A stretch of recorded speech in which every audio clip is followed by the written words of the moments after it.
আনন্দ সংবাদ, আবারও ঘোষবাড়িতে একটা ক্যাব খুলেছে নতুন। ক্যাবটা কলকাতার মতো, কলকাতার ক্যাব ঘোষবাড়িতে করেছে এবার। তো গাইস, তোমরা যারা যারা এই ক্যাবে আসতে চাও অবশ্যই তোমরা ক্যাবে আসবে। ক্যাবটা খুব সুন্দর ক্যাব, এটা ঘোষবাড়িতে একদম সোজাসুজি করেছে ক্যাসিনোর দিকে। তোমরা ঘোষবাড়িতে আসতে বুঝতে পারবে। ঘোষবাড়িতে মেনু কার্ড, এই মেনু কার্ডে তোমরা অর্ডার দেবে, আর ওইখানে খুবই সস্তায় খাবার পাওয়া যায়। তো আমরা এসেছিলাম ট্রাই করতে, ক্যাবটা কোনো চালু হয়নি, এটা চালু খুব শিগগিরই হবে। তোমরা অবশ্যই ক্যাবে আসবে এবং এসে ট্রাই করবে।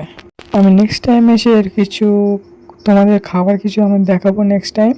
আর এখানে খাবার খুবই সস্তায় পাবে তোমরা, আর এখানে সব কিছু পাবে, কফি চা থেকে শুরু করে তোমরা যা চাবে অ্যাভেলেবেল সব কিছু পাবে। আর ঘরটার ডিজাইনে দেখো, ক্যাবটা বেশি বড় না কিন্তু ডিজাইনটা খুবই সুন্দর, আমাকে খুব পছন্দ লাগলো। তোমাদের কীরকম লাগে তোমরা কমেন্টে জানাবে। আর ঘোষবাড়িতে কে কে গিয়েছো কমেন্টে বলতে ভুলবে না কিন্তু। তো আজকের ভিডিওটা অবধি, বাই বাই।